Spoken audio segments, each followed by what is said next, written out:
Amém? A paz do Senhor a todos. Glória a Deus. Mais um dia, né? Para nós celebrar ao Senhor, juntos, na casa de Deus. Glórias ao Senhor. Eu quero dar início a este culto, irmãos, lendo os Salmos, muito conhecido, né? Da igreja. Salmos de número 100. Estava pensando, Senhor, que palavra que eu vou ler na abertura deste culto. O Senhor me levou a este salmo, Salmo 100, que é uma exortação para todos os moradores da terra, para toda a criatura, celebrar ao Senhor. Que diz assim: celebrai com júbilo ao Senhor, todos os moradores da terra. Servi ao Senhor com alegria e apresentai-vos a Ele com canto. Sabei que o Senhor é Deus, foi Ele, e não nós, que nos fez povo seu e ovelhas do seu pasto. Entrai pelas portas dele com louvor, e em seus átrios com hinos. Louvai-o e bendizei o seu nome, porque o Senhor é bom, e eterna a sua misericórdia, e a sua verdade estende-se de geração a geração.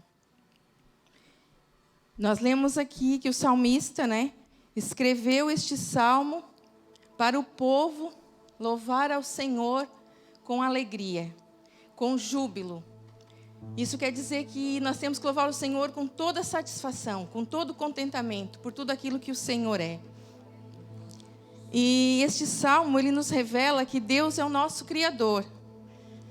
Foi Ele que nos criou. Também nos revela que Ele é o nosso Redentor, porque diz aqui que nós pertencemos a Ele. Foi Ele que nos criou, e não nós. Diz também que Ele é o nosso Deus protetor, porque nós somos um povo escolhido dEle. Diz também que Ele é o nosso pastor, porque diz que nós somos as suas ovelhas. Ele é o pastor e nós somos ovelhas do seu pasto. Também diz que Ele é bondoso, né? Aqui diz que o Senhor é bom. E também diz que Ele é amoroso, que o seu amor dura para todo sempre. E também diz que Deus é fiel, porque a sua fidelidade é de geração em geração para com os seus. E Ele nos convoca a celebrar ao Senhor com alegria. Muitas vezes nós festejamos coisas, né, lá fora com alegria, empenhamos nosso tempo em festejar coisas, mas esse salmo diz que nós temos que festejar ao nosso Criador, aquele que nos salvou, aquele que nos escolheu, aquele que nos remiu. E este salmo também diz, no versículo 1, que nós temos que celebrar. No 2 ele diz que nós temos que servir com alegria e apresentar ao Senhor com cânticos. São exortações que este salmo nos faz nesta noite. Que nós venhamos aqui servir ao Senhor com alegria, nos apresentar diante dele com cânticos. E este apresentar, nós vimos também no Novo Testamento. Em Efésios 5,19 vai dizer que nós temos que nos reunir ao Senhor com salmos, cânticos e louvores a Deus. Diz também que nós temos que saber que o Senhor é Deus. Como que nós vamos saber isso? Conhecendo ao Senhor. Porque se nós não conhecer ao Senhor, nós não vamos saber a esse Deus que nós servimos. Entre por suas portas com ações de graças e cânticos de louvor.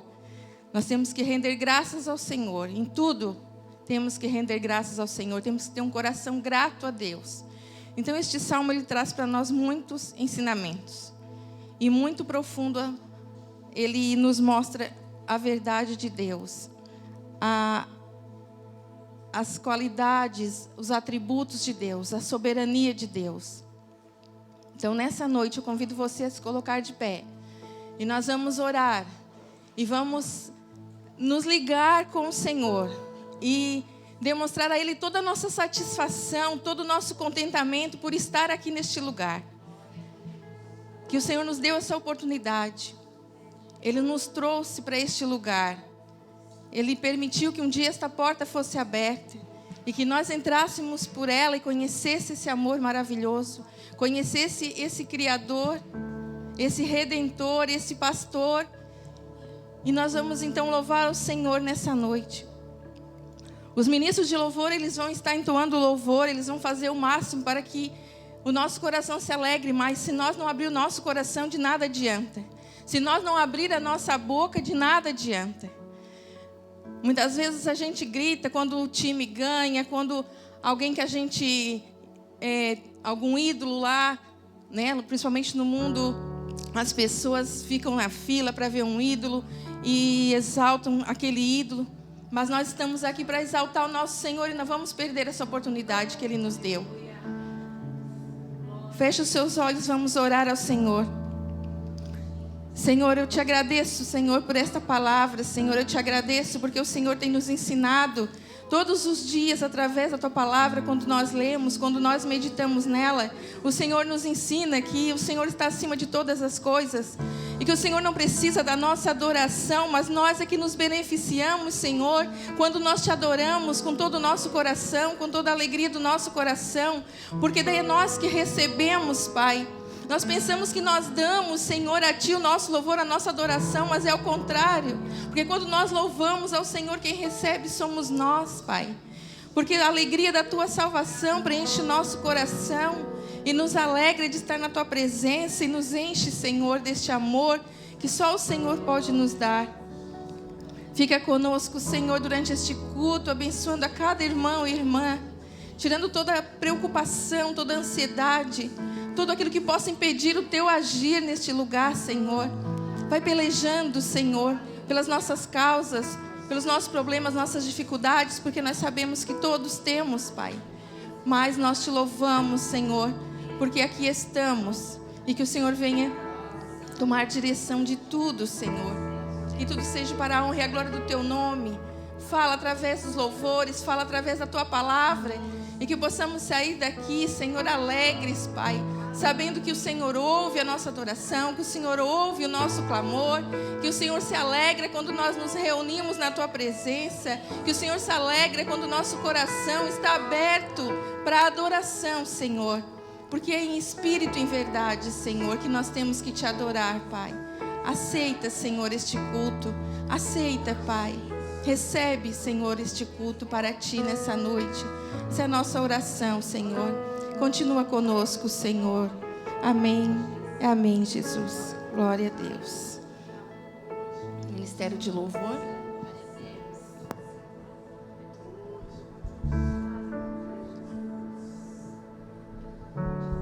Glória a Deus. Continue de pé. Vamos continuar adorando ao Senhor. O Senhor, Ele já falou conosco desde o momento que nós abrimos os nossos olhos hoje. Não no momento que nós chegamos aqui, mas ao acordarmos, o Espírito Santo, Ele já fala conosco. Basta nós estarmos atentos, com o coração sensível e a mente ligada no Senhor. O Senhor, Ele fala conosco em todo o tempo, em todas as situações. E Ele está aqui para continuar falando conosco nessa noite. Então, como já foi dito, abre o seu coração. Se você não abrir, vai ser mais um culto, mais um dia que você veio. Mas se você abrir o seu coração, vai ser uma noite totalmente especial, porque a presença do Senhor está aqui. Não porque eu ou porque qualquer um está aqui, mas porque a pessoa que é mais importante está neste lugar. Então abra o seu coração. Abra o seu coração, adore ao Senhor com toda a tua força, com todo o teu entendimento, com toda a tua voz, com todas as tuas palmas, a tua alegria. Adore ao Senhor. Dê a Ele o que a gente consegue dar, porque a gente talvez até queria dar mais, mas dê a Ele hoje o que você trouxe de melhor. Entregue ao Senhor. Entregue ao Senhor. Amém?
não ser o Senhor, aquele que vive, aquele que reina e para sempre reinará. Nós te adoramos, Jesus. Nós te adoramos. A atmosfera já mudou, pois o Espírito está aqui. Sua presença é real, pois o Espírito está aqui. A atmosfera já mudou, pois o Espírito está aqui. Sua presença é real, pois o Espírito está aqui. Deixa esse lugar, os corações com teu amor que nos envolve. A tua igreja canta, nós viemos aqui pra encontrar teu amor que nos envolve.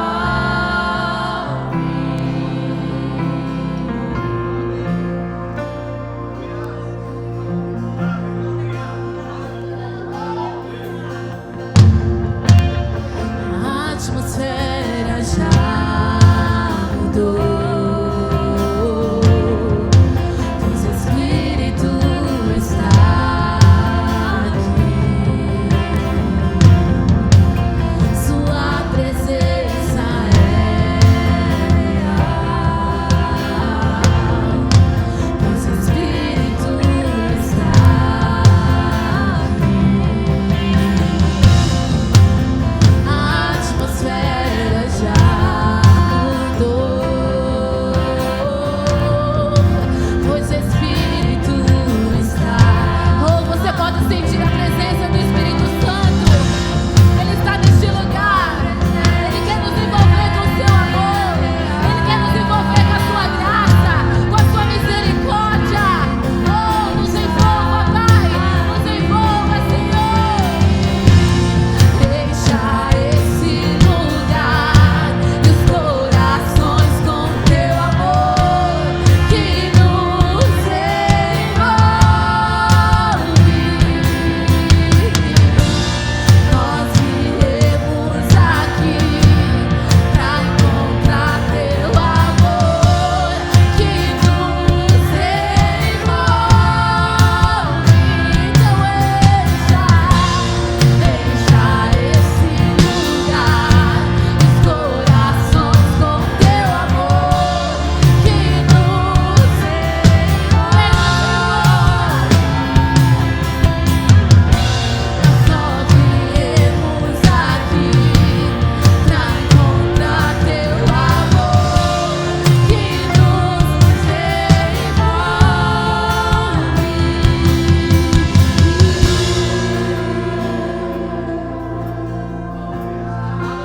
Vem e nos envolve em ti, Senhor. Nos envolva em ti.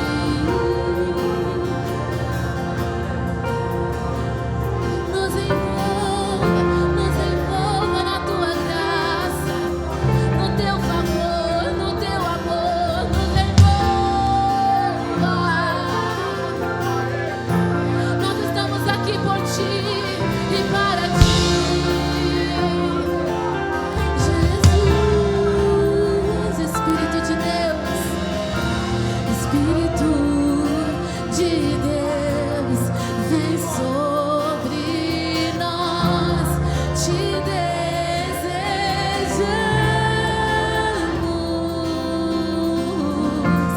Teu reino vem e faz teu querer.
Nossa fé está no nosso Deus, e que se abra os céus, o teu reino vem. A nossa fé está no nosso Deus.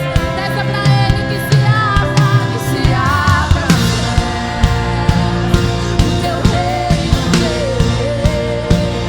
Nossa fé está no nosso Deus. Que os céus fechados se abram, teu reino venha mover. A nossa fé, a esperança estão em Deus, grande Deus. Que os céus fechados se abram, teu reino venha mover. A nossa fé, a esperança estão em Deus,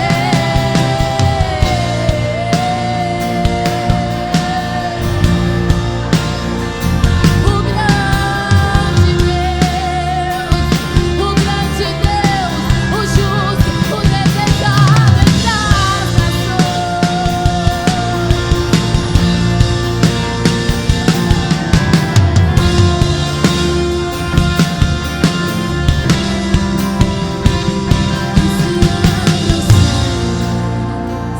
e o teu reino vem. Nossa fé está no nosso Deus, e que se abram os céus e faça a tua vontade. O teu reino vem, que o teu reino vem. Nossa fé está no nosso Deus, e que se abram os céus e desça o teu reino.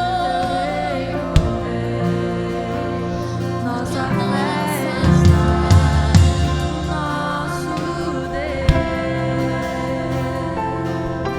e que os céus fechados se abram, teu reino venha mover.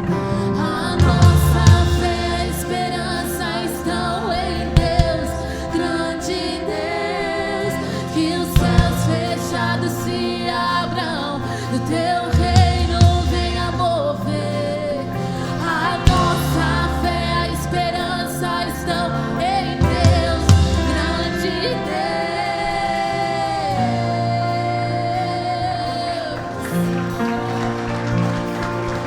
Nossa fé está em ti, Senhor. Oh, que os reinos se abalem diante de ti, Senhor. Que seja feita a tua vontade, a tua vontade.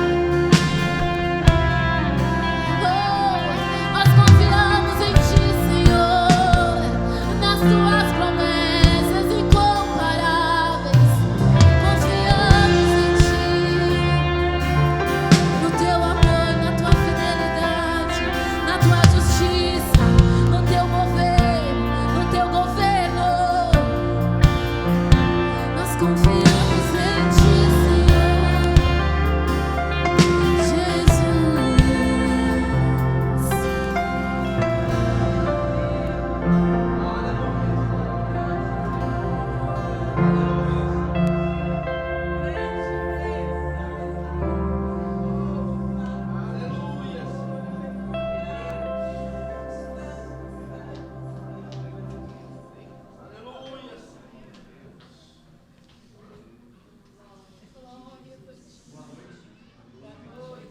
Tomem seus assentos, por favor. Abram sua Bíblia em Salmos, no capítulo 22.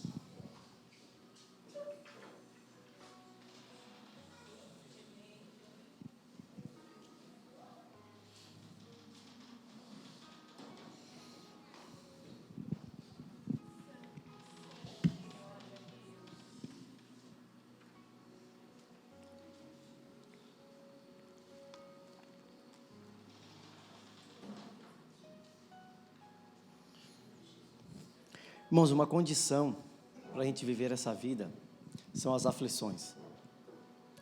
Jesus falou assim: no mundo terão aflições. Como diz o pastor Cláudio Duarte, é assim, não quer, morre. E eu acho que a palavra de Deus sempre tem uma palavra para o coração aflito. E quem não passou por uma aflição? Quem talvez não esteja passando por um momento de aflição, ou quem não vive uma vida toda em aflição, quando não é uma coisa, é outra, quando não é o emprego, é saúde, quando não é saúde, é governo, quando não é governo, é a cidade, e a gente vive envolto a uma vida cheia de aflições. Se a nossa vida fosse resumida somente a esse plano, a esse mundo material, eu ouso dizer que não valeria nem a pena viver, porque são poucos os momentos de prazeres que a gente tem. A vida não é boa. Quem diz assim, a vida é muito boa, meus irmãos, a vida em si é uma aflição. O que muda essa perspectiva é Cristo. É Jesus que nos ensina a olhar de uma outra forma para essa vida. É Jesus que muda a nossa cosmovisão. É Jesus é o óculos que faz com que a gente dê o verdadeiro valor à vida. É Jesus que nos ensina a viver uma vida buscando valores que valem a pena lutar por eles. Porque senão a gente vive atrás de coisas, né, que nunca vão satisfazer os anseios da nossa alma. E a vida se torna uma grande aflição, um grande momento de desespero, do início ao fim. Eu me lembro que quando eu era criança, eu ia para a escola, eu pensava assim, não vejo a hora de sair da escola, para mim poder trabalhar e acabar com essa loucura, com essa aflição de prova e professor. E depois eu cresci, fui trabalhar, eu pensei, meu Deus, como era bom ser criança, então agora que eu me aposente logo, para acabar com todo esse sofrimento de trabalho e tal. Aí vem a aposentadoria e muitas pessoas enfrentam os problemas de saúde. E a vida é isso. Se a gente não aprender a viver com isso, não aprender a lidar com isso, vai ser um grande desespero. E o salmista, no Salmos 22, ele nos expressa esse sentimento. Ele mostra um momento brusco da sua vida, onde ele está passando por densas trevas. Ele expressa o seu sentimento, mostra a sua real situação, e depois ele mostra a solução que ele teve para sair disso. Vamos ler no Salmo 22? O Salmo 22 ele pode ser dividido em 3 grandes partes. Do versículo 21 ao versículo 10, a gente pode ver o desespero do salmista. Do versículo 11 ao 21, a gente vai ver a oração do salmista. E do versículo 22 ao 31, a gente vai ver os testemunhos e a adoração do salmista. São um processo. Ele começa o salmo dizendo assim, meu Deus, por que me abandonaste? Por que estás tão distante dos meus gemidos por socorro? Todos os dias eu clamo a ti, meu Deus, mas não respondes. Todas as noites levanto a voz, mas não encontro alívio. Tu, porém, és santo, e estás entronizado sobre os louvores de Israel. Nossos antepassados confiaram em ti, e tu os livraste. Clamaram a ti e foram libertos, em ti confiaram e jamais foram envergonhados. Mas eu sou um verme, e não um homem. Todos me insultam e me desprezam. O que me veem zombam de mim, riem com maldade e balançam a cabeça. Esse é o que confia no Senhor? Que Ele o livre, que Ele o liberte, se dele se agrada. Tu, porém, me tiraste a salvo do ventre de minha mãe, e me deste segurança quando ele ainda me amamentava. Fui colocado em teus braços assim que nasci, e desde o ventre de minha mãe tem sido meu Deus. Meu Deus, por que me desamparaste? A gente vê aqui uma expressão de confiança, não de dúvida. É como se a gente dissesse assim, meu Deus, tu és o meu Deus, eu sei quem tu és, mas por que eu não encontro resposta diante dos meus clamores, diante do meu choro? O negócio é que o salmista não está duvidando de quem Deus é, mas está apresentando a Deus a sua situação. Isso é um exemplo de vida.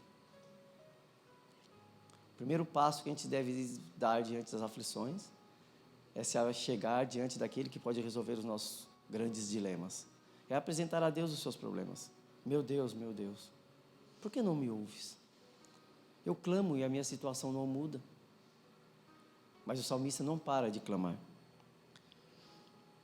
Por que estás tão distante de meus gemidos por socorro? Todos os dias eu clamo a ti, Deus, mas não respondes. Todas as noites eu levanto a minha voz, mas não encontro alívio. É uma situação meio que desesperadora, não é? E que eu e você talvez já se encontramos nessa situação. Mas o fato de a gente não ouvir a voz de Deus não é motivo para que a gente pare de clamar a Ele. Davi, ele continua falando, eu clamo dia e noite, mas eu não ouço a tua voz. Eu coloco diante de ti os meus problemas, mas eu não vejo respostas. Mas ele dá uma resposta. Tu, porém, és santo e estás entronizado sobre os louvores de Israel. Ou seja, o fato de eu não ouvir a tua voz não muda quem o Senhor é. O fato de o Senhor não responder os meus clamores não te faz menos Deus. Eu estou na pior. Clamo a ti e tu não responde. Mas tu continuas sendo Deus. A minha situação e a sua situação não muda quem Deus é. O seu sofrimento, as suas dificuldades, não muda a personalidade de Deus. O fato de Deus não te responder na hora que você clama, não diz que Deus está surdo, ou que Deus não é Deus, ou que Ele não pode fazer. A fé do salmista é que Deus continua sendo santo. E olha o que ele diz: nossos antepassados confiaram em ti, e tu os livraste. Ou seja, ele remete à história de Deus tem com o seu povo, a importância de a gente conhecer a história e os testemunhos das pessoas mais velhas. Mesmo que você não tenha passado uma experiência com Deus, Deus não te chama para uma fé cega, como muita gente fala. Deus te chama para uma fé baseada em fatos reais, concretos, ou seja, Deus já fez e essa é a prova de que Ele pode fazer. Ele assim, nossos antepassados confiaram em ti, e tu os livraste. A prova de que eu tenho, de que eu preciso e necessito e posso continuar confiando em Deus, é que um dia Ele já fez. E essa fé que eu tenho de que Ele já fez, essa certeza que eu tenho que Ele já fez, não é que Ele já fez por mim um dia, é que talvez Ele já tenha feito por outra pessoa. Por isso é importante a gente conhecer a história do povo de Deus, a história do nosso povo, e não desprezar a experiência dos mais velhos, outras pessoas mais novas que já tiveram experiências com Deus. É importante a gente conhecer a história. Eu sempre falo a importância de a gente conhecer a história da igreja. Estudar a história da igreja, irmãos, é muito importante, porque Deus tem agido de forma poderosa, soberana em toda a história da igreja. Certa vez Jesus falou que nós nunca estaríamos só e que Ele estaria com a gente até na consumação dos séculos. E eu vejo, na verdade, essa promessa se cumprir na Bíblia. Que tantas coisas foram feitas contra esse livro, tantos ataques, tantas tentativas de destruição no decorrer da história da igreja, e Ele continua aqui, diante de nós, intacto, sua mensagem aqui sem ter sido alterada. Como que tu fala isso, irmão? A gente tem provas históricas, arqueológicas, de que o texto que nós estamos são fiéis aos originais. Você pode pesquisar na internet sobre os manuscritos do Mar Morto, descobertos já nessa década, no século passado, que comprovam que eles estão corretos, de que a mensagem que nós temos aqui, nesse século, elas são fiéis às originais. Nós temos provas disso, a importância de conhecer a história da igreja, de conhecer os testemunhos, porque são baseados neles que nós vamos ter certeza do que Deus pode fazer. Quantas vezes você já veio aqui no culto da tarde, você vê as irmãs aqui dar testemunho? Eu acho muito massa aquilo ali, muito legal mesmo, porque eu penso assim, poxa, Deus nunca fez isso comigo, mas se fez com ela, pode fazer comigo também. Eu sempre digo, teologia me ensina sobre as coisas de Deus, né? Aprendo muitas coisas, mas a ser crente eu aprendo no relacionamento com as irmãs, e sempre que eu posso vir no culto da tarde, que na terça-feira eu venho, porque aquela coisa ali, sei lá, não sei se com vocês é assim, mexe comigo aquilo ali, aquela fé que elas têm ali, tantos anos, e o testemunho que elas têm, elas falam, não sei, alguma coisa mexe comigo, a experiência dos mais velhos mexe comigo, Eu sempre fui assim, sempre desde jovem eu gostei de ouvir as histórias dos mais velhos. Porque eu vejo que aquilo dali é uma história, não é uma história teórica, não está em livros, foi tirado da vida, foi tirado do que aconteceu de verdade, e quando são fatos, são coisas que realmente aconteceram, tu pode acreditar que aquilo pode acontecer contigo também. Por isso Deus não nos chama para uma fé cega. A fé não é para te acreditar em algo que é improvável, que não pode ser comprovado. Deus nos chama para uma fé baseada em fatos. Se a sua fé é cega, você precisa conhecer melhor o Deus que você serve. Você precisa conhecer melhor a história da igreja. Você precisa conhecer melhor a história dos irmãos à sua volta. A fé não é cega, a fé é baseada em fatos. A fé é muito mais racional do que emocional. Não é somente sentimento. Deus pede para que você coloque a mente nisso, porque você precisa adorá-lo com todo o seu entendimento. Não é para você acreditar em algo, né? Ah, por que tu acredita? Acredito porque acredito. Mas não tem como comprar, não, é fé, irmão, é fé, pela fé. Não tem como provar nada disso. Não, ninguém vai acreditar nisso. Ninguém vai se render a uma coisa que não tem como provar. Ninguém vai se render a algo que é somente no campo do sentimento, da emoção. Por isso Deus nos chama a uma fé baseada em fatos. Porque os meus antepassados confiaram nele e ele livrou. Clamaram a ti e foram libertos. Em ti confiaram e jamais foram envergonhados. A experiência. A confiança que ele tinha na experiência de que Deus já tinha feito com o seu povo. Ele conhecia a história. O salmista não era alguém alienado. Ele conhecia a história do seu povo. Ele estudou, ele liu, e aquilo dali entrou no seu coração. E aquilo dali gerou nele uma fé que excedia os problemas desse mundo. Mas eu, Senhor, diferente deles, eu sou um verme, não um homem. Todos me insultam e me desprezam. Os que me veem zombam de mim, riem com maldade e balançam a cabeça. A situação dele é tão terrível. A situação dele é tão desesperadora, que apesar de ele ter essa certeza de que Deus já fez um dia e pode fazer de novo, mas ele olha para a sua situação e vê que ele não pode ser nem considerado, não pode ser nem comparado a um homem. Porque as pessoas olham para ele, veem nessa situação de miséria, de flagelo, e zombam dele. E se coloca na situação desse homem. Você se vê numa situação de miséria total, sem esperança de socorro, porque você clama a Deus e você não vê resposta, e as pessoas que estão observando toda a situação à sua volta, ainda zombam de ti, porque dizem assim, o Deus que tu serve, não te ouve? Olha o que eles falam, esse é o que confia no Senhor? Que Ele o livre então, que Ele o liberte. E a ideia aqui, não é de que eles estão, os que zombam do salmista, não é que eles zombam de Deus, porque Deus é incapaz de socorrê-lo. A ideia nessa frase é de que ele não está sendo socorrido, porque foi ele que se voltou contra Deus, foi ele que fez algo contra Deus, assim como Jó. A ideia aqui é de que ele assim, não é tu que serve a Deus? Então que ele te socorra, não é tu que faz tudo certinho? Quantas vezes você esteve nessa situação, meu irmão? A famosa frase, tu não é crente? Não é verdade? Quantas vezes você se deparou com uma situação ruim, você se viu numa situação desesperadora, e você clama a Deus, você ora, a situação não muda, e as pessoas à sua volta olham, mas tu não faz tudo certo. A ideia não é de que Deus te abandonou, mas o que é que tu fez? Que Deus não está respondendo as tuas orações. Isso leva o salmista a uma situação de desespero. Mas ele lembra de quem Deus é. Nessa situação, o que Davi está falando é que a melhor solução é trazer à memória aquilo que Deus é, quem Deus verdadeiramente é. Olha o que ele fala, tu porém,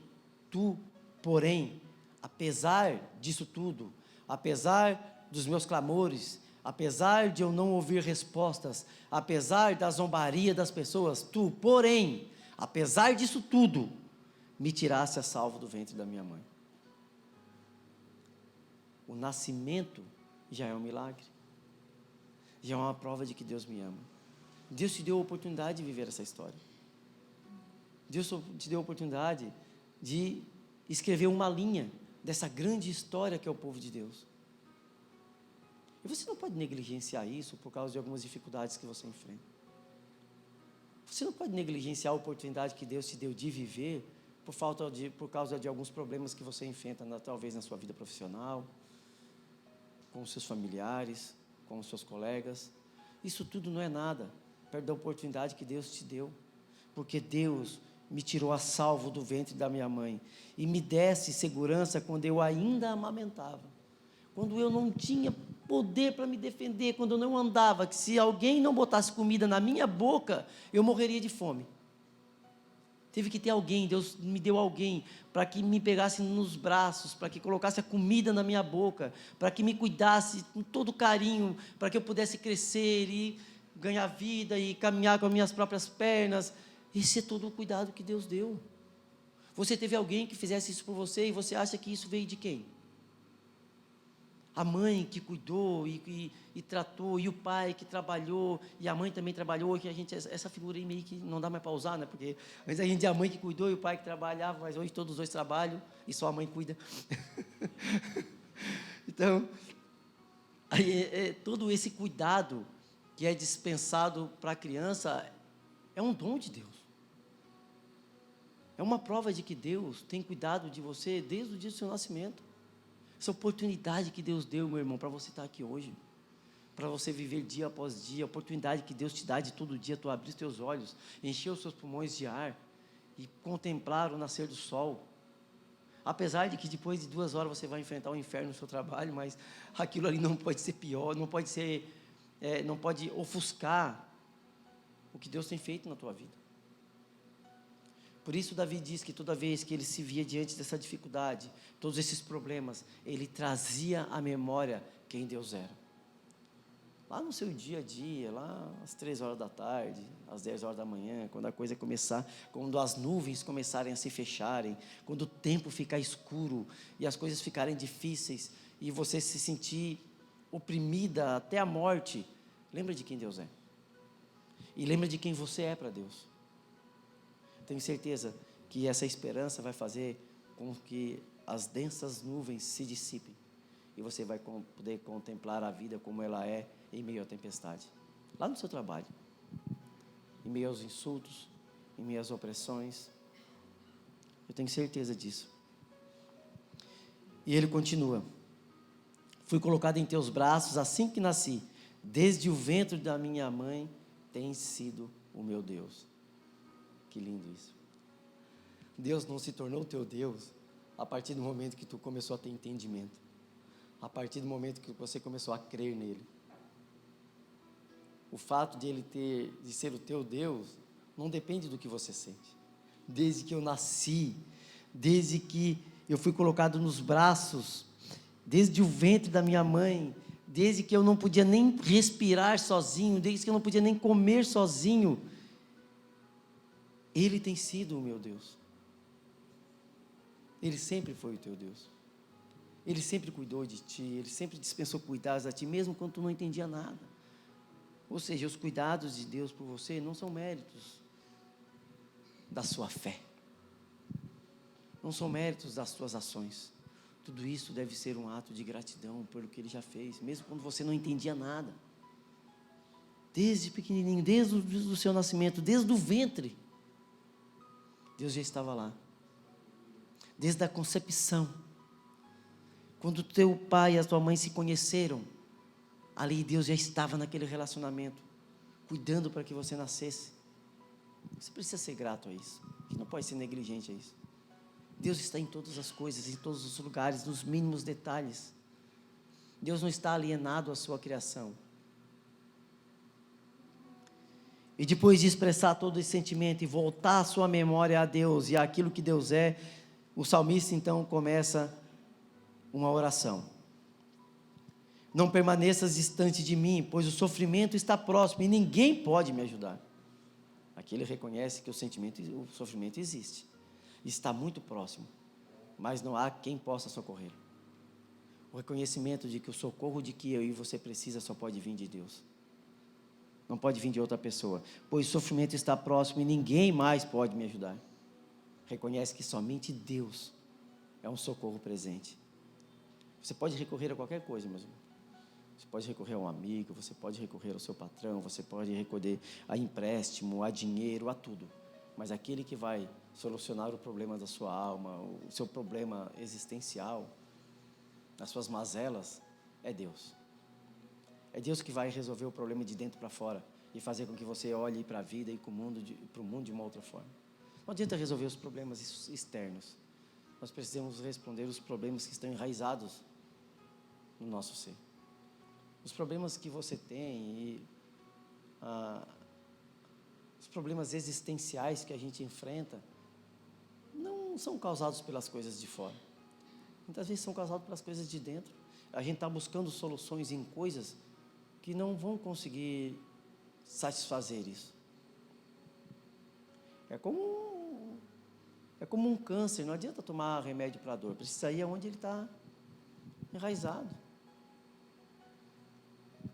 A maldade do mundo e que aflige o ser humano é algo que já vem desde o Éden. Isso aí que você enfrenta não é porque o mundo se tornou mais mal, porque as pessoas à minha volta estão más, não é isso. O problema está aqui. Eu vi um pastor uma vez falar que é difícil quando a gente... O divisor de águas na vida do ser humano, aquilo que faz com que ele realmente mude a sua forma de ver as coisas, é quando ele consegue enfrentar a dura realidade de que o problema, a causa dos seus problemas não está nas coisas exteriores, não está nas coisas aqui fora, não está no emprego que você escolheu, não está no salário que você ganha, está aqui dentro. Você precisa buscar solução para as mazelas do nosso interior. Só Deus pode resolver isso de dentro para fora. Meus inimigos me rodeiam como touros. Sim, touros ferozes de Bazã me cercam.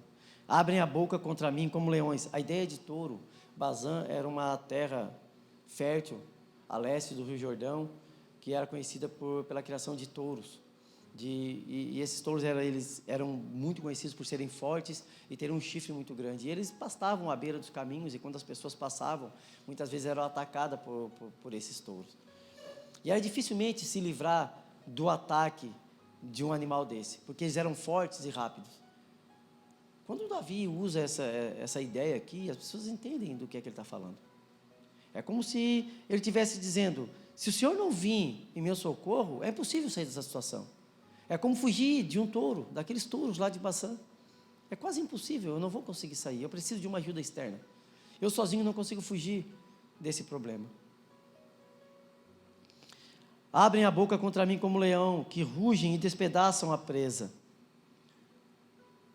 Ainda continua na ideia dos costumes da Mesopotâmia, que eles pegavam os leões, prendiam em jaulas, para usarem na caça. E quando uma pessoa rompia, quebrava um juramento, eles usavam isso como em forma de castigo, jogavam as pessoas dentro da jaula, para serem devoradas pelo leão.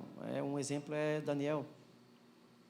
O que ele está dizendo aqui é que a situação que ele se encontra é tão terrível, é um problema tão difícil, que é como se ele estivesse numa dessas duas situações. Se não estiver alguém que venha de fora, se não tiver uma ajuda exterior, ele sozinho não consegue sair disso.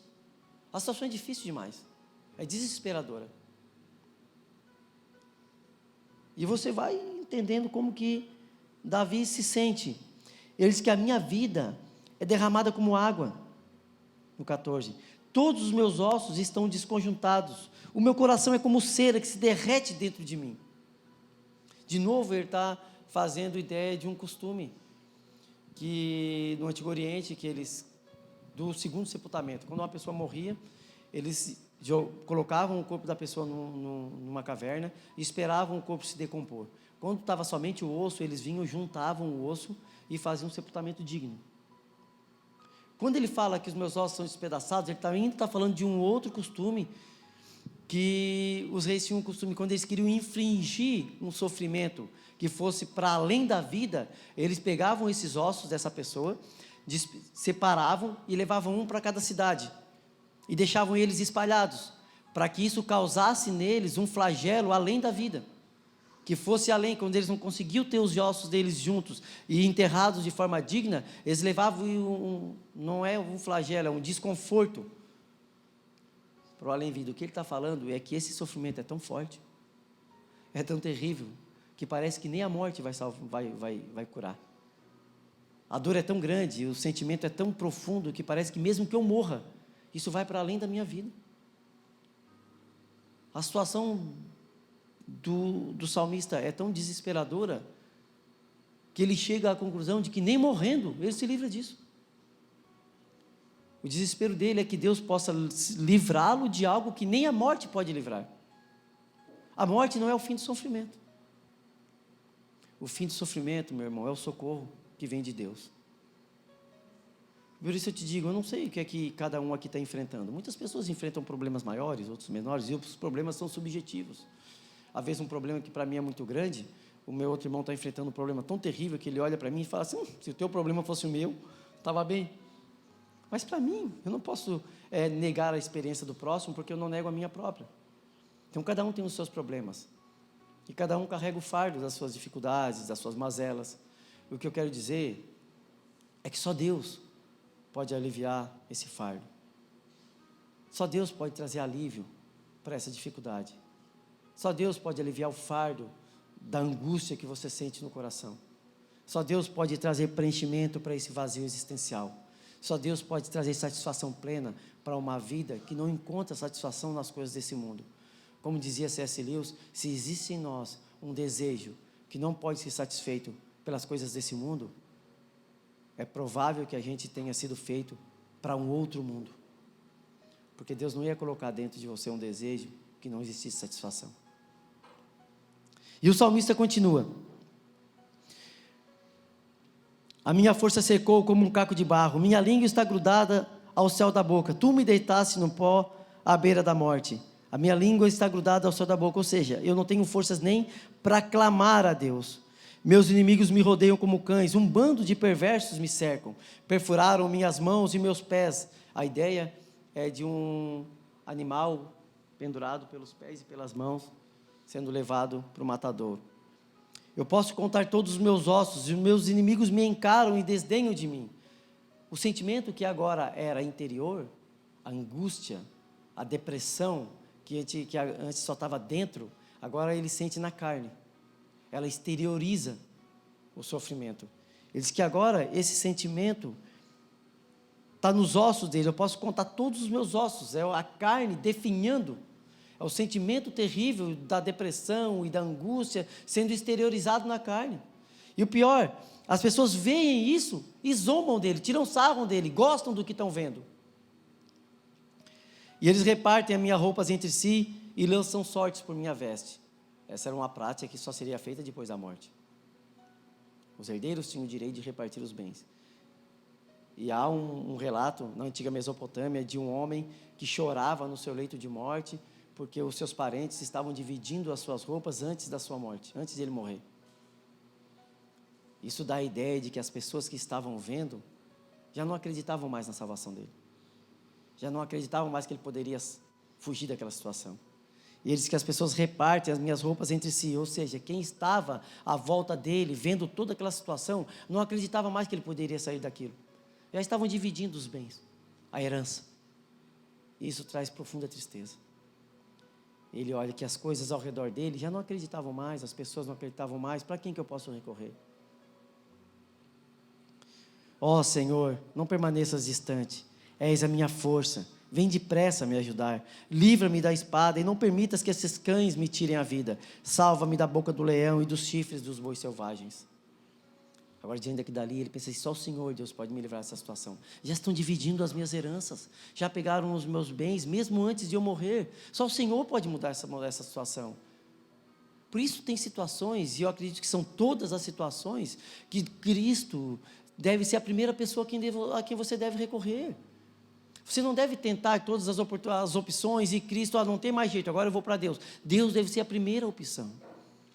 Deve ser o primeiro a quem você deve recorrer. porque Ele resolve todos os problemas, todas as situações.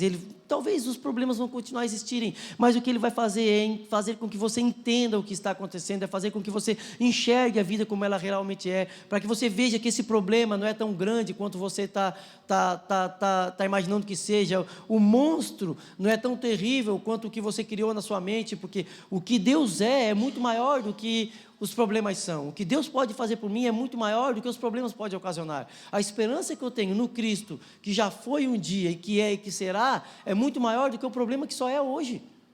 Se Ele já fez, Ele pode fazer novamente. São fatos, são realidades. Você precisa acreditar. Por isso, eu acho que o grande problema da igreja está em Gênesis capítulo 1, que diz que Deus criou os céus e a terra. Se a gente crê com todas as nossas forças que Deus teve poder para criar tudo que existe, somente pelo poder da sua palavra, o que são os seus problemas? O que são as dificuldades? Os que são as dores, os que são as mazelas? Paulo fala, o que é isso tudo diante do que está por vir? Ou se a nossa esperança está somente nas coisas desse mundo, somos os mais miseráveis dos homens. É Deus que nos fortalece. A esperança de algo bom está somente em Deus. E não é nesse mundo. Porque nesse mundo tereis aflições. Está aí, meu irmão. Não tem para onde correr. E a última parte dos Salmos, nós vamos ver os testemunhos e a adoração do salmista. Ele fala, proclamarei teu nome a meus irmãos. No meio do teu povo reunido te louvarei. O cenário começa a mudar. Quem antes contemplava um homem derrotado, quem antes contemplava um homem desesperado, agora contempla um homem se levantando com uma fé diferente. Depois que ele sofre, ele clama e ele traz à memória quem Deus era, isso gera nele uma fé que a gente começa a ver expressa nessas palavras. Ele fala, proclamarei o teu nome, apesar de tudo isso, do sofrimento, apesar da dor interior, apesar da exteriorização da doença, que agora eu sinto na carne, apesar da zombaria, da falta da esperança das pessoas que estão à minha volta, apesar disso tudo, eu proclamarei o teu nome aos meus irmãos. No meio do teu povo reunido te louvarei. Louvem o Senhor todos os que o temem. Glorifiquem-no todos os descendentes de Jacó. Reverenciem-no todos os descendentes de Israel. Pois ele não desprezou nem desdenhou o sofrimento dos aflitos. Não lhe deu as costas, mas ouviu seus clamores por socorro. Agora pronto. O socorro de Deus chegou. Esse homem que antes agora estava à beira da morte, parece que nasceu de novo. Agora ele rompe em clamor e adoração a Deus, dizendo, esse Deus que vocês estão zombando, é esse que eu creio. É esse Deus que nós vamos proclamar no meio das pessoas, é esse Deus que nós vamos proclamar no meio da igreja, dos incrédulos, apesar das dificuldades, apesar do sofrimento, apesar da dor, é esse Deus que nós vamos clamar, e não importa o que acontece à minha volta, o que acontece é o que Deus tem feito dentro de mim. Porque o que Deus faz dentro de mim, muda as coisas à minha volta. Eu exteriorizo o que Deus faz dentro de mim, e o meu interior pode mudar o exterior. Não porque eu sou forte, porque é Deus que faz isso em mim. Isso não é teologia do coach, irmãos. Não é? A força não está em você. Cuidado com isso. E depois de uma adoração individual, agora ele rompe em uma adoração comunitária. Ele diz, eu te louvarei na grande congregação. Agora não é mais eu te louvo, eu te adoro, agora é no meio da grande congregação, é no meio do povo, é no meio das pessoas. Eu vou falar para todo mundo quem tu és. Eu vou proclamar para o povo quem Deus é.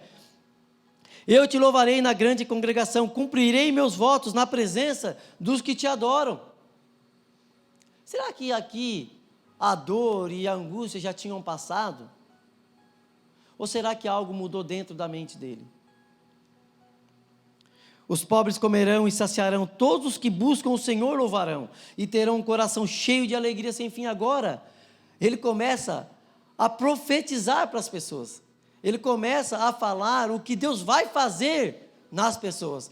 Fez nele e pode fazer nas pessoas. Ele teve a experiência dos outros como base para a fé que cresceu nele, e agora ele usa a experiência dele para crescer a experiência nos outros. Foi aqui que alguém pregou sobre nós somos... Foi o Fagnaldo que falou. Nós somos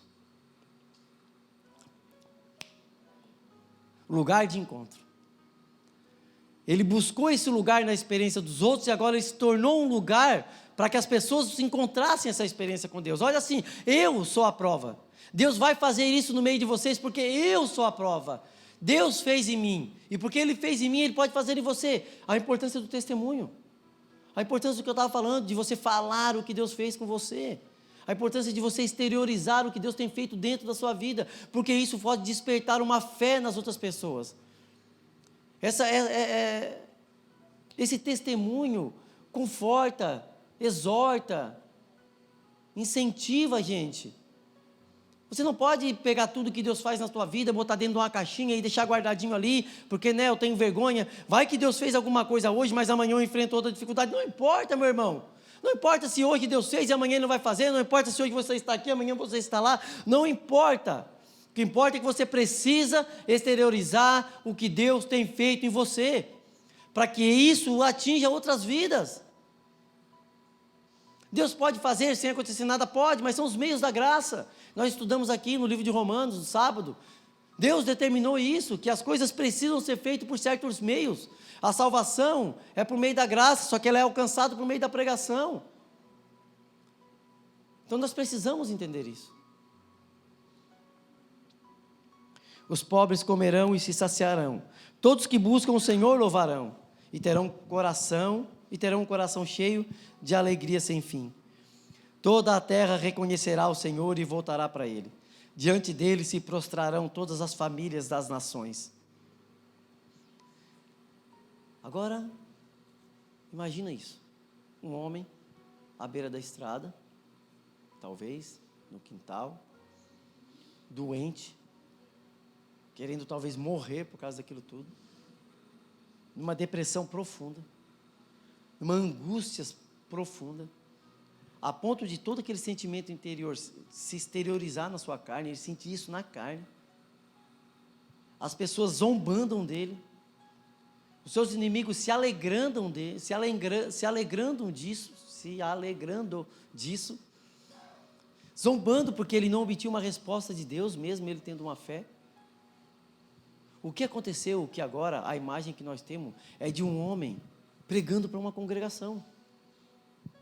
Um homem pregando para um povo, falando de um Deus que pode fazer coisas grandes, falando de um Deus que vai saciar a fome dos pobres, falando de um Deus que vai fazer com que o coração dos pobres seja cheio de alegria sem fim. O coração do pobre, cheio de alegria sem fim. O coração daqueles que não têm nada, cheio de alegria. Não é cheio de dinheiro, não é cheio de riqueza, é cheio de alegria. É Deus mudando o sentimento, é Deus mudando a satisfação, é Deus mudando quem a pessoa é por dentro, é Deus mudando a maneira como eles veem as coisas, é Deus fazendo com que o pobre seja plenamente satisfeito em Cristo, é Deus fazendo com que o pobre olhe para as mazelas à sua volta e mesmo assim se sinta alegre. É Deus fazendo você, mesmo com o emprego que você tem e você não gosta, talvez, seja alegre. É Deus fazendo que você seja feliz, mesmo não tendo o carro que você deseja ter. É Deus fazendo que você seja feliz, mesmo não podendo comer sushi todo final de semana. Tem gente que não gosta, mas tem gente que ama. É Deus fazendo que você seja feliz, mesmo não podendo comer nos melhores restaurantes. É Deus fazendo que você seja feliz, mesmo indo trabalhar de bicicleta, de guarda-chuva, na chuva. É Deus fazendo que você seja feliz, apesar de tudo à sua volta. É Deus fazendo com que o coração do pobre se encha de alegria, e alegria sem fim. E alegria sem fim. Toda a terra reconhecerá o Senhor e voltará para Ele. Que homem é esse? Não é o mesmo do início dos Salmos, é uma outra pessoa. Diante dele se prostrarão todas as famílias das nações, pois o Senhor reina e governa sobre todos os povos. Olha, o Senhor reina e governa não é só sobre a minha vida, não é só sobre a vida do povo de Deus, é sobre vocês também que estavam zombando de mim, é sobre vocês também que não acreditam, é sobre vocês também que estavam se alegrando com as minhas mazelas. Deus é Deus de todos, Deus é Deus dos que creem e Deus é Deus dos que não creem, Deus é Deus inclusive do diabo, Deus é Deus.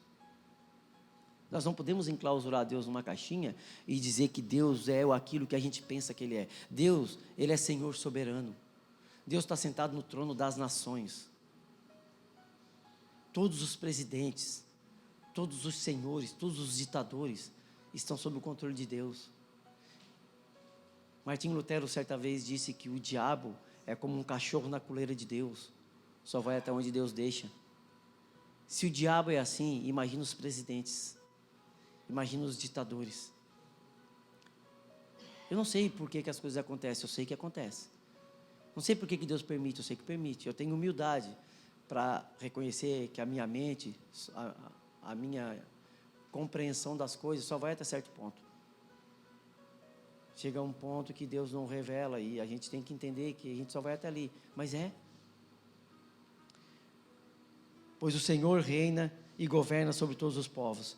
Que os ricos da terra celebrem e o adorem. Todos os mortais se prostrem diante dele. Deus não enche só o coração do pobre de alegria também. Ele enche do rico também. Porque a tristeza não está condicionada ao dinheiro que você tem. Os seus problemas não estão condicionados ao dinheiro que você tem. As mazelas interiores não estão condicionadas ao dinheiro que você tem. É um mal muito maior do que a falta de dinheiro. Então Deus precisa preencher com alegria sem fim o coração dos pobres, mas precisa também preencher com alegria sem fim o coração dos ricos. Está todo mundo dentro do mesmo saco.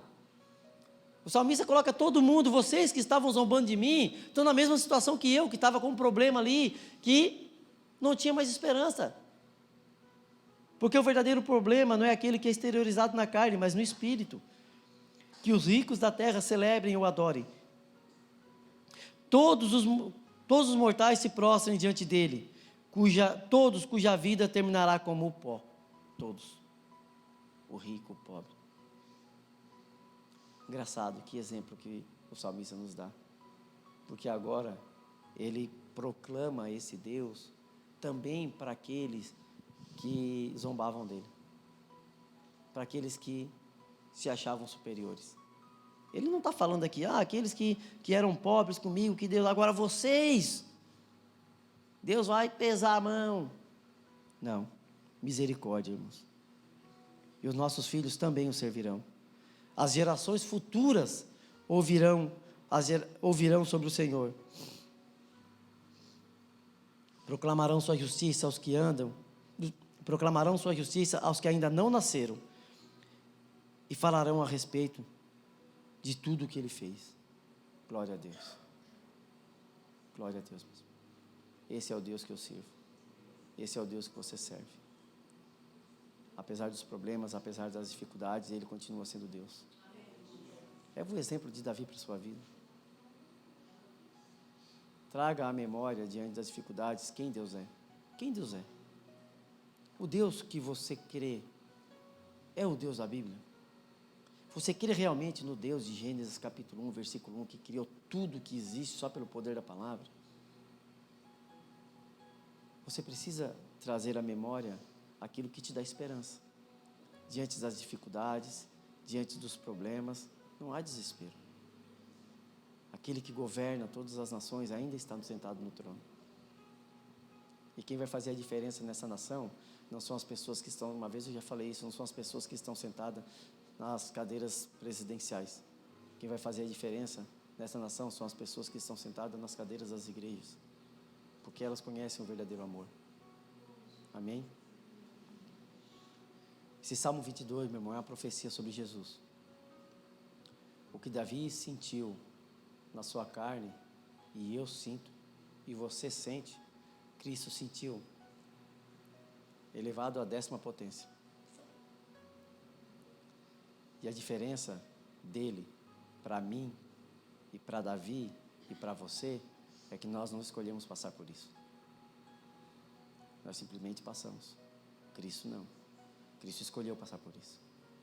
Ele passou por isso por amor a mim e por amor a você. Se ele fez isso, o que mais ele poderia fazer? As possibilidades são infinitas. Amém? Que Deus abençoe a tua vida. Fique com essa palavra e que você tenha uma ótima semana.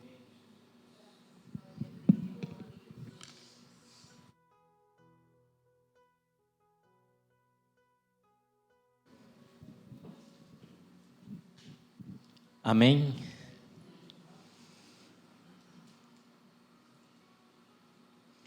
Estão mais animados agora?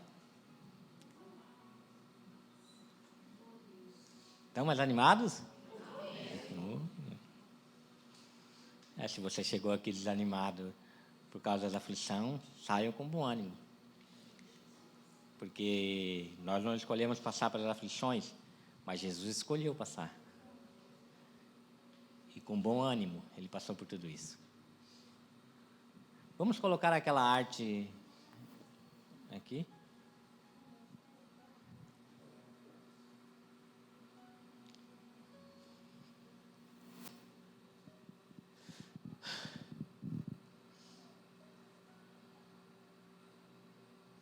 Quem viu isso aqui ali no grupo da igreja, levanta a mão.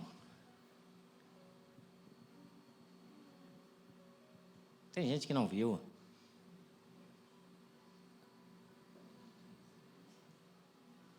Mas por que não viu, né? Estranho,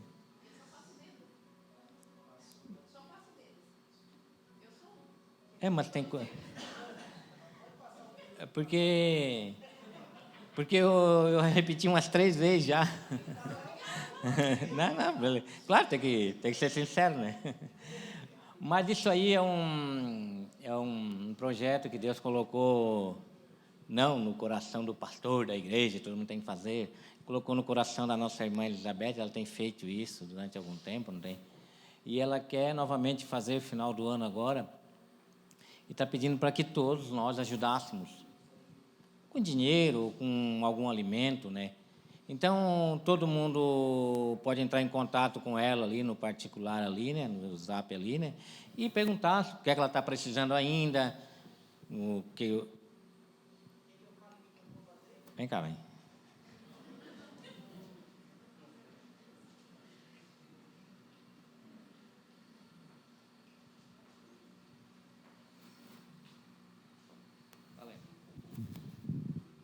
Boa noite.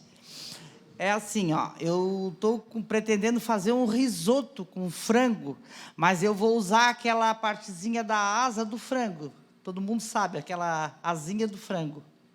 Então, se alguém quiser colaborar, dá frango, aquela partezinha só do frango, tá? Aí, dá em frango, mas aí o frango na semana do Natal que eu vou fazer, né? Eu vou fazer na véspera de Natal. Então, aí, o frango, quem for dar frango, só dá na semana do Natal, né? Que aí eu tenho pouco espaço para botar a coisa, que eu também tenho minhas coisas na geladeira, né? Não tenho espaço para fazer tudo, né? E, assim, arroz, farofa e maionese que eu vou fazer. Então, quem puder colaborar, né? E quem quiser dar em dinheiro também, né? Que aí não quer ter a preocupação de ir no mercado, comprar. Aí ajuda com uma parte em dinheiro que eu vou no mercado, faço as compras e faço. Aí eu vou fazer a quantidade que forem doadas, eu vou fazer em marmitas para doar. Então, eu peço a colaboração dos irmãos. Tá bom? Agradeço a todos. Obrigada.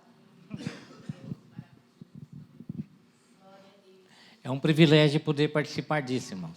Agora, não adianta eu ficar esperando pelo outro e o outro pelo um, que às vezes as coisas não acontecem. Porque a gente pensa assim, eu não vou me preocupar com isso, porque o irmão lá vai ajudar, o outro vai ajudar. E já pensou se todo mundo pensa a mesma coisa? Daí as coisas não acontecem. Então, procure ela. Já pede o número do Pix. Eu não quero ir lá no mercado comprar, eu quero te dar R$50, quero dar R$100, quero dar 500, R$1.000, o que tiver no seu coração. Que eu tenho certeza que ela vai... Que eu tenho certeza que a semana que vem ela vai botar ali no grupo assim, dizendo assim, pessoal, não preciso mandar mais nada, que já está sobrando já. Amém? Amém? Amém? Levanta a mão, irmão. Levanta a mão e recebe isso aí. 150 ó, vê, né? Mas precisa demais, não vamos confiar nos 150, não. Outra coisa...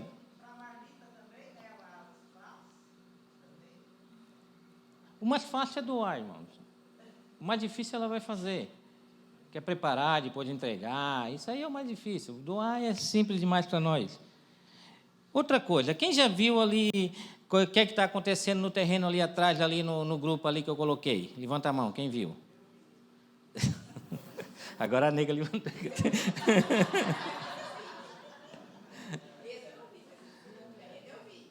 Vocês viram que eu comecei a mexer ali atrás, a gente fez uma mobilização, fez uma cobertura ali para guardar as ferramentas, para o pessoal se preparar para construir. Já comecei a aterrar ali, já conseguimos puxar 2 caminhões de aterro ali. Sabia que ali tudo é mais difícil de fazer, tá? Que por aqui, por lá é difícil de entrar, por aqui é mais difícil ainda. Mas a gente já está preparando o terreno ali, para colocar material ali atrás, que eu quero fazer o possível para entrar por lá, o maior número de material possível, porque depois que fechar o muro, nós vamos ter que entrar por aqui. Daí vai ser mais complicado, mas não impossível. E sempre que eu vou ali atrás, Deus tem me mostrado umas coisas ali que eu acho que... Às vezes eu penso assim, não é possível nós chegar a isso. Ele assim, mas tu crê que é possível? Assim, eu creio que é possível, porque eu creio num Deus que criou os céus e a terra. Ele assim, então faz eles crerem nisso que tu está vendo também. Fala para eles que é possível fazer isso. Você sabia que nessas eleições eu poderia arrecadar dinheiro para construir um prédio ali atrás? Que políticos me procuraram e ofereceram para que eu me enganjasse do lado dele. Você sabia que eu podia fazer isso? Mas eu não quero construir nada com dinheiro de ímpios, irmão. Eu quero construir com o dinheiro do povo de Deus. Porque eu sei que o dinheiro para nós construir ali atrás, a escolinha para nossas crianças, um banheiro melhor, um centro de convivência ali para nós estarmos depois do culto ali, esse dinheiro está no nosso bolso, está conosco. E eu agradeço a todos os dizimistas que têm nos ajudado a manter esse local, têm ajudado a comprar as coisas ali atrás. Não, chega no final do mês não sobra nada, eu gasto tudo. Não, eu não guardo dinheiro, eu gasto tudo. O que vem eu vou injetando ali. Manter primeiro aqui o templo para manter esse local aberto para a gente, né? Um lugar bom, de vez em quando quebra uma coisa, quebra outra, a gente tem que estar arrumando, limpando. Mas eu agradeço aos dizimistas e peço a Deus que aqueles que não são dizimistas ainda, nos ajude também. Se engane nessa obra. Wagner, eu não posso dar 10%. Dá 1%, irmão. Começa com 1%. Foi assim que eu comecei, sabia? Pelo menos coloca algo ali, porque a gente pode chegar no final do mês e contar com aquilo dali. E eu posso lá comprar algo em 10 vezes, porque eu sei que no final do mês nós vamos ter dinheiro para pagar. É assim que eu faço. Eu compro no meu cartão, em 10 vezes. Porque eu acredito que no final do mês vai ter o dinheiro para a gente ir cobrindo aquilo dali. Então vamos nos ajudar naquilo dali. O ano que vem é um ano novo, o ano que vem são dizimistas novos que vão vir, vão pessoas que vão nos ajudar. Eu tenho certeza que o ano que vem nós vamos fazer algo lindo ali atrás, para as nossas crianças. Nós estamos precisando, irmão. A casinha aqui atrás está caindo, sabia? Está caindo tudo. Uma hora vai cair por terra. Os nossos banheiros são assim, a porta é estreitinha, tem que passar de lado pela porta. Queremos construir uns banheiros especiais para receber os visitantes, um banheiro que passe um cadeirante, um banheiro que mesmo supra as necessidades, algo bonito, algo legal, porque o povo de Deus tem que fazer algo bem feito. E eu tenho certeza que esse povo que nós temos aqui é suficiente para nós fazermos isso. Não precisamos pegar dinheiro de político, não precisamos pegar dinheiro de empresário, não precisamos pegar dinheiro de ninguém. Nós conseguimos fazer do nosso jeito, devagar, da nossa maneira. E tem pessoas que, quando a gente bota a mão na massa, eles botam a mão na massa também e ajudam. Amém? Então, vamos nos esforçar para que isso venha a acontecer em nome de Jesus. Vamos nos colocar de pé? Agradecer ao irmão Wagner por essa palavra, essa explanação desses salmos, né? Como ele falou no final, é um clamor de Davi, mas é um clamor messiânico também, é um salmo bem profético sobre o Messias, né? Queria pregar sobre esse salmo na ceia, agora complicou, vou ter que me virar agora. Vamos orar? Senhor nosso Deus e nosso Pai, obrigado por esta família, Senhor. Obrigado por essa comunidade, obrigado por essas pessoas que um dia decidiram, Senhor, escolher pelo Senhor. Decidiram ser seus seguidores e seus discípulos. Mas eu agradeço porque um dia eles também decidiram se reunir neste lugar para te servir, Senhor.